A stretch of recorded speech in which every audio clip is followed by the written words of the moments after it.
And now we'll be taking a quick look at what's happening on the covers of the newspapers this Friday morning. And I have Mike Messi-Kenna here with me. If you're going to introduce me, yeah, where's you don't know how to take care of your guests. Well, we are always appreciative when Mike is on the couch with us. You said I should welcome you. Egoli appreciation. Wow, really? At least I understand that amount of Igbo. You know what? Let's start with the Punch newspaper this morning. It says here, federal government may pay 1.68 trillion naira fuel subsidy. Marketers forecast 900 naira per litre. Petrol price to rise again as naira nears 1,000 naira. Crude oil hits $95. IP man warns. And it says here, operators commend government for subsidy proposal. CSOs oppose fresh subsidy. Top left there, academic record, delay Atiku's request. Tinubu tells U.S. court. Currency in circulation rises to 2.7 trillion naira, according to a CBN report. It also says here, pathologists conclude autopsy on Mohbad's corpse. Police await results. The photo story there of the candlelight procession that happened yesterday in Victoria Island and Lekki in Lagos. I remain loyal, forgive me, Shaibu begs Obaseki. And consumers allege sabotage as grid collapse worsen outrage. That's what we have on the cover of the Punch. Quite a number of things to talk about here, but I want to mention down below the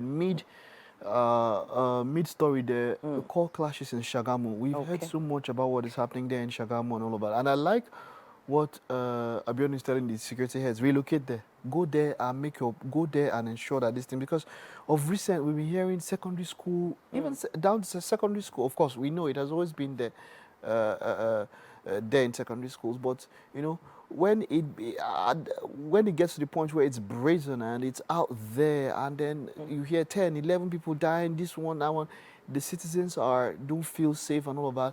There should be heavy security presence. There should be heavy. I mean, these are, you know, they should, for me, in this particular scenario, someone says they should be met with force. They should be met with force and ensure that the streets are safe for people, for well-meaning citizens to go about their normal duties. Because damage to lives and property is just unacceptable. At all. And hopefully the authorities will take control of the situation. Let's see if we can move on to another paper now. We have the Guardian newspaper with us here. It says here, paradox of plenty. Nigeria loses 1 trillion naira yearly importing active pharmaceutical ingredients. And there is an infographic here. And the infographic here is showcasing the active pharmaceutical ingredients, API sources at the point. We also, This Day newspaper. That's what we have here. Let's take a look at This Day. Okay, all right, let's go on to This Day. And let's just take a look at some of the headlines. Take a quick look. On This Day newspaper. All right, so following Tinubu's appeal, judge adjourns CSU records case to Monday. It also says here, Tinubu to Guterres. Yes. I'm ready to take, or rather, to take tough decisions. Even if they make me unpopular. And then also, above the flag of the paper there, we can see the talk about 995 naira to the dollar, about how much the naira has fallen. And that's what I want to talk about. Now, in the previous one, the previous story or the previous paper where you mentioned how we were importing pharmaceutical ingredients, like you see, no matter what we do, Baba, we have to export. The naira can only be strengthened by giving out value. We have to look at it. We have to. There's no way. We're losing all this money, getting stuff in, and all of that. Let's get stuff out. That is the only way.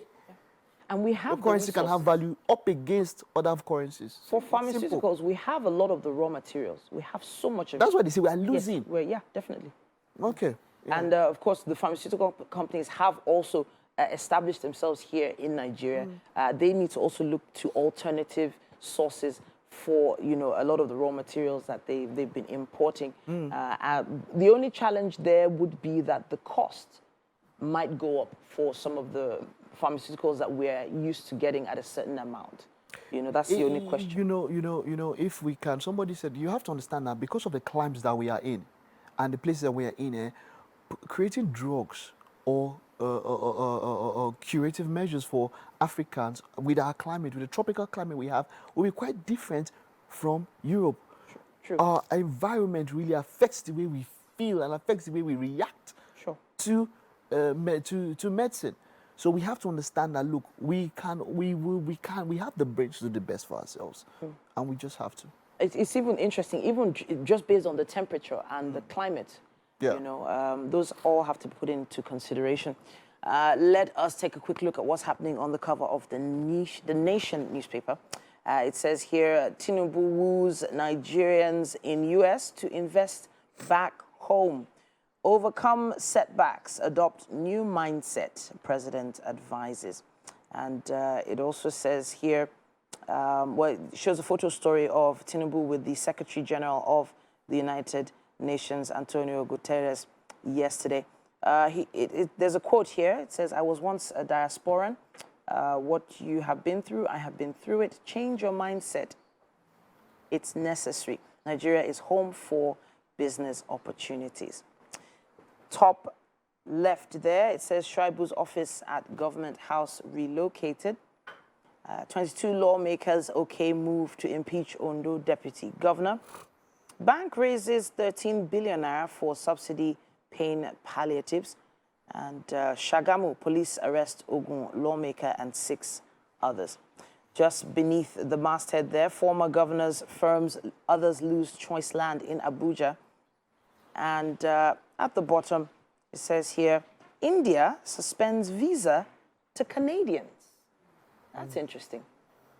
What do you think, Mike? Oh, well, when it comes to Canada and all of that, man, there's a drive for the workforce to make it younger and to ensure that they have a viable workforce. So they have been quite aggressive in their search or in their modus operandi when it comes to visa applications and trying to get people in. So, you know, and it's working for them.